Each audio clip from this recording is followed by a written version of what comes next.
In today's video, I'm going to teach you how to see monthly sales in Xero.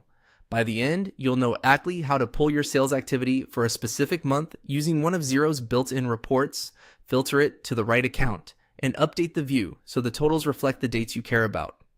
Start on your Xero dashboard and head to the reporting area. This is your home for financial snapshots and detailed ledgers. Make sure you're in the correct organization and that your user role has access to reports. Once you are there, open the Account Transactions report. Think of this report as a detailed ledger. It shows every transaction that has posted to the accounts you choose, including the sales account you want to review. Inside the report, look for the Accounts filter. This is where you tell Xero which account you want to analyze.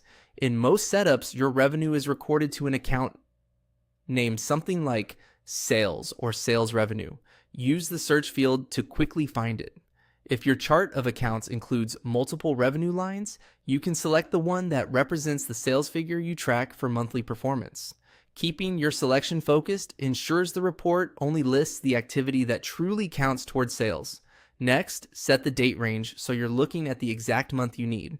Choose a preset month if it's available, or use a custom start and end date covering the first through the last day of that month. If you track performance by financial month rather than calendar month, match your fiscal period dates here. Accurate dates are key because the report will only total transactions that fall within this window. After you've chosen the sales account and the date range, click Update to refresh the report. Xero will rebuild the view and display every transaction posted to that sales account for the period you selected. You should see line-by-line details like dates, references, and amounts, and, most importantly, a total for the period at the bottom of the report.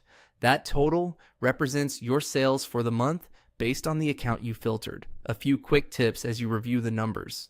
If your totals look off, double-check that you selected the correct sales account and that the date range matches the exact month you want. If you use multiple sales accounts, repeat the process for each one or adjust the account filter to include all relevant revenue lines. And remember, the figures reflect how your invoices and credit notes were coded, so consistent coding practices will give you the cleanest monthly view. That's it. With reporting, account transactions, the right account selection, a precise date range, and a quick update, you've got your monthly sales at your fingertips.